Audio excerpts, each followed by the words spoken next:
Hai hai hai, it's Pro2 FMND Suara Kreativitas. Selamat sore sahabat kreatif, apa kabarnya nih? Semoga sehat selalu dan tentunya terhindar dari COVID-19 ya. I'm so happy today karena akhirnya saya, Rani, bisa berkesempatan menemani sahabat kreatif sekalian dalam segmentasi Numpang Nampang Pro2 Suara Kreativitas. Tentunya spesial edisi hari ulang tahun RRI yang ke-76.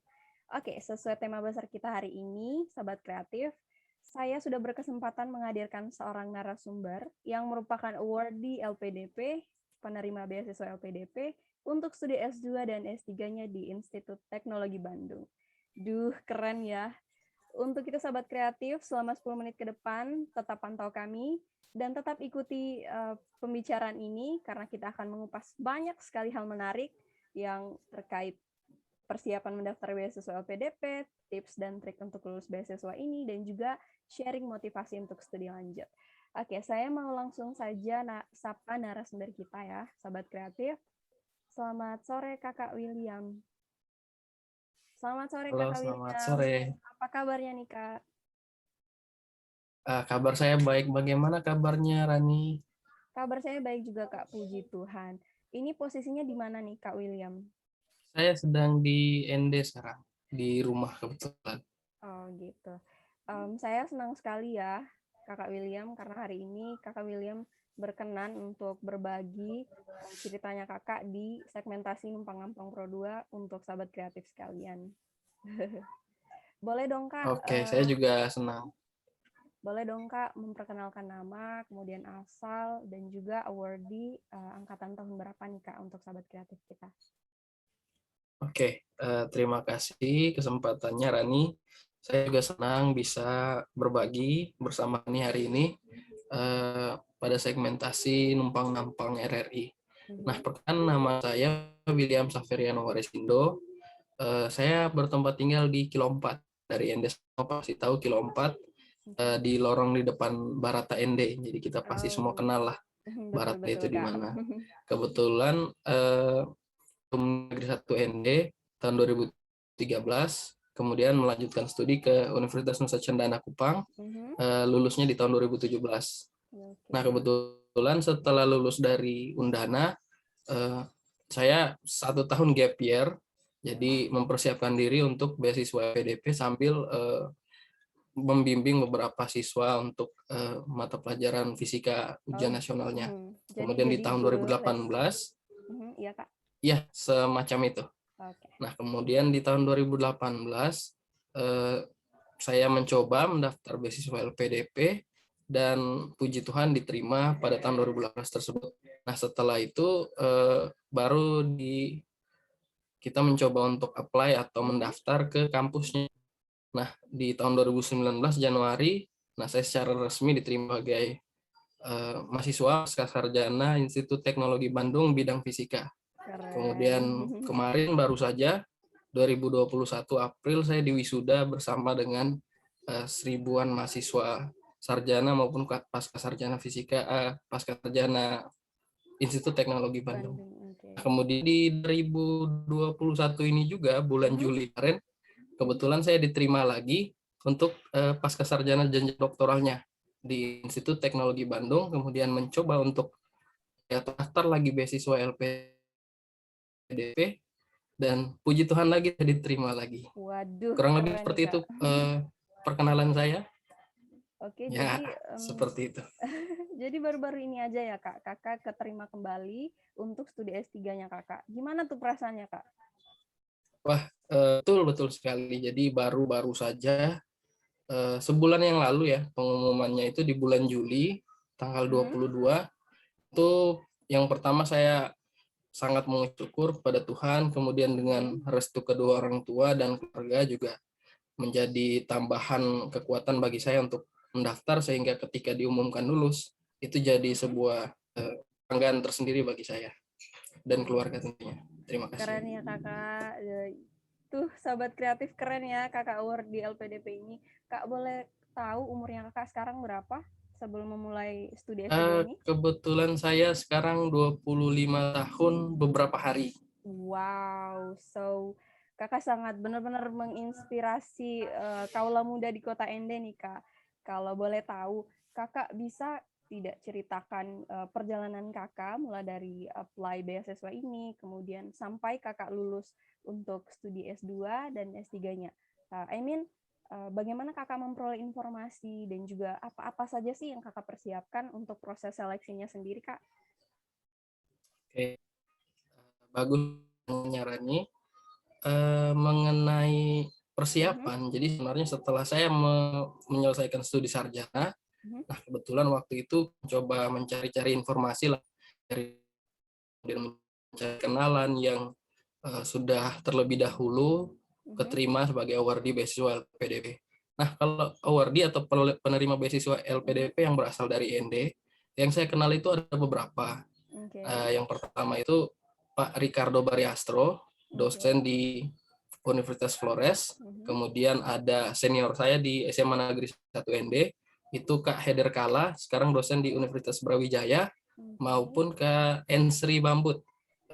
Kalau alumni SMA Negeri 1 pasti kenal nih. Beliau anak dari Pak Frans Bambut gitu. Oh, Itu pastinya juga karena awardee LPDP. saya juga lulusan dari SMA 1 Ya, dan saya pasti mengenal Rani kakak pasti itu. tahu. Iya, betul-betul. Nah, Sampai kemudian silakan kita Kak mencoba lanjut. cari informasi dari senior gitu kan. Mencoba informasi dari senior, jadi kita coba minta mereka berbagi pengalaman lah, gimana proses seleksinya mereka. Jadi curiosity atau rasa ingin tahu kita yang harus kita tambahkan gitu, harus kita tingkatkan. Cari informasi dari segala sumber yang memungkinkan gitu. Jadi setelah itu kita membaca persyaratannya itu apa saja. Jadi yang pertama kita screening, oh ya persyaratannya ini. Saya sudah siapkan ini, A, B, C, D.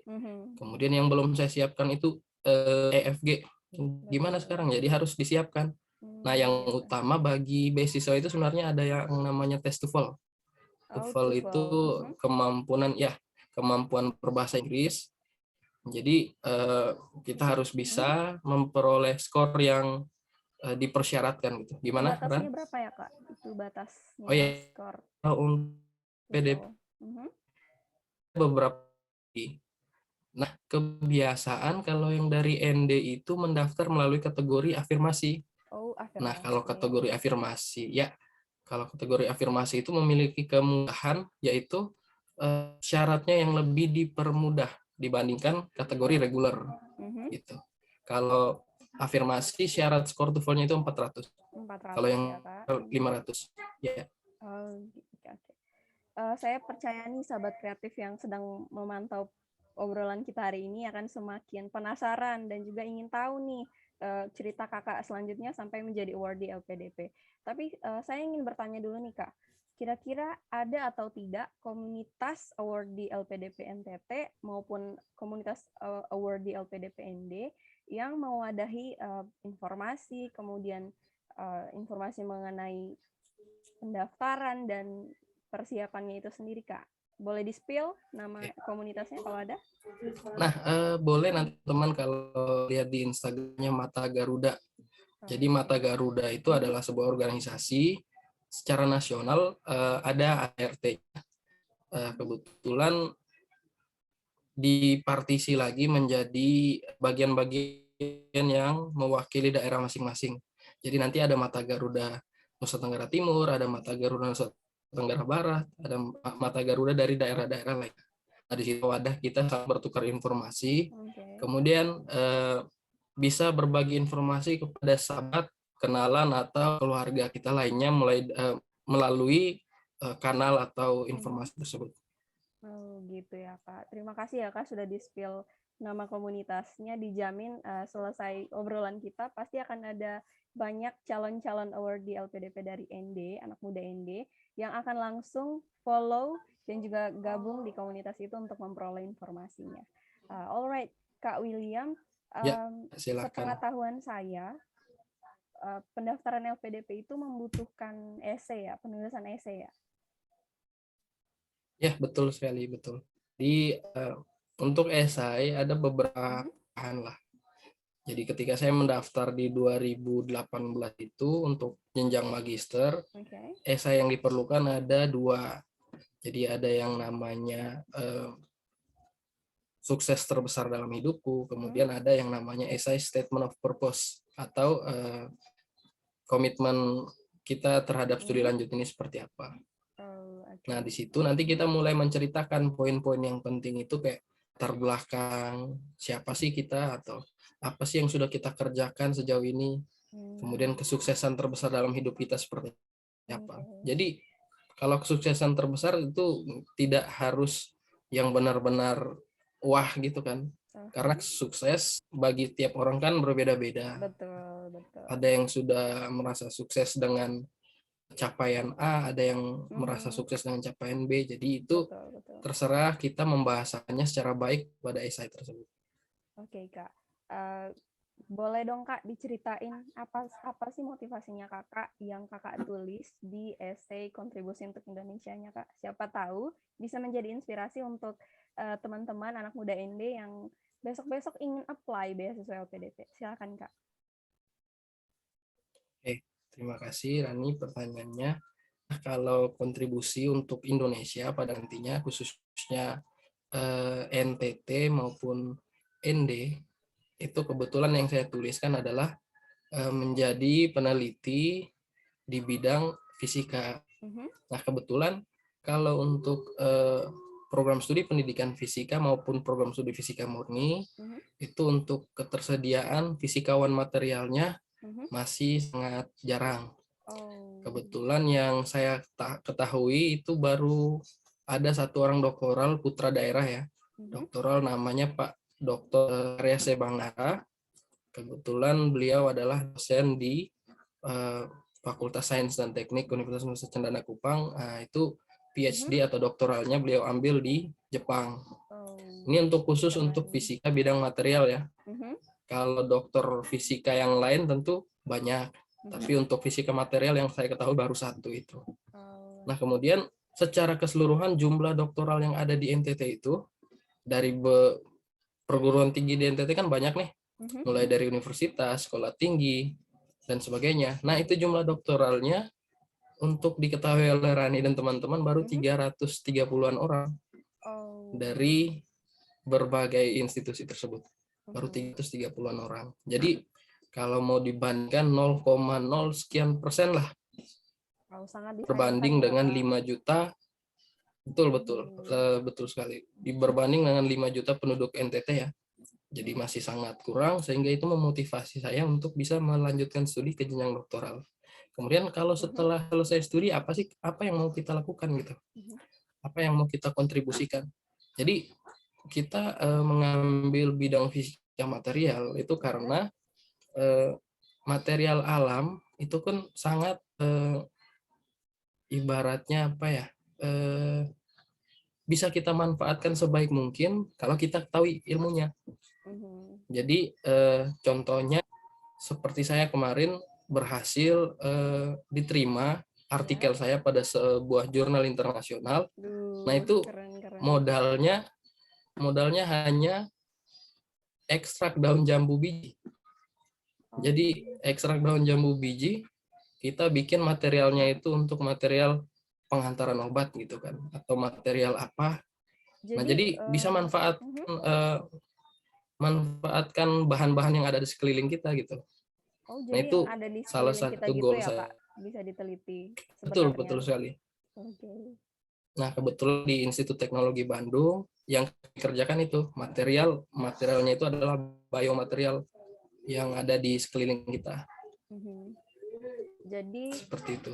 Sepulang kakak studi S3 nanti, kakak akan menjadi doktor yang membidangi fisika material pertama di Flores gitu ya kak?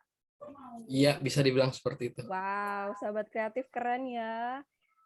Semoga kakak sukses dengan studi S3-nya ya kak. Amin, terima kasih. Sama-sama kak. Satu lagi nih kak, boleh tidak berbagi satu tips atau trik saja deh untuk lulus beasiswa LPDP? Oke, kalau dari saya yang paling memiliki nilai plus itu kita harus mempunyai visi. Jadi LPDP itu mencari orang yang memiliki visi. Visinya jelas, kemudian perencanaan matang, eksekusinya oke, itu tentu sudah 60-70% pasti diterima waktu wawancara. Oke. Jadi visi itu yang pertama kali dilihat oleh LPDP ya, Kak? Betul sekali. Dan mereka juga mengedepankan kontribusi untuk negeri gitu ya, Kak? Tentu. Kontribusi itu penting karena ini kan beasiswa, uangnya dari rakyat, tentu kita sebagai timbal balik harus berbuat sesuatu untuk masyarakat luas. Waduh, keren nih Kakak. Sayangnya kita sudah berada di akhir segmentasi dan saya mau bilang terima kasih ke Kakak William. Terima kasih sudah menjadi narasumber kita di Numpang-Nampang Pro 2 edisi hari ini. Itu tadi ya Sahabat Kreatif, semoga obrolan saya bersama Kakak William tadi dapat menginspirasi Sahabat Kreatif sekalian yang ingin melanjutkan studi ke jenjang yang lebih tinggi dan lebih tinggi lewat jalur beasiswa LPDP. Terima kasih ya Kakak, terima kasih sudah bergabung bersama terima kasih Sahabat kembali. Kreatif sekalian. Semoga sukses salam. dengan studi S3-nya Kakak. Amin, terima kasih ya. Sama-sama Kak. Matikan kamera. Sahabat Kreatif, itu tadi obrolan saya bersama seorang award di LPDP untuk studi S2 dan S3 yang merupakan anak milenial asli ND. Oke, Sahabat Kreatif, semoga semua obrolan tadi dapat memotivasi Sahabat Kreatif untuk semangat apply beasiswa LPDP dan melanjutkan pendidikan setinggi-tingginya. Nantikan terus Numpang-Nampang edisi berikutnya. Akan ada banyak narasumber yang tentunya datang dan menginspirasi kita dengan topik-topik yang berbeda. Tetap pantau RRI Pro 2, saya Rani. Stay tune terus di 92,2 MHz.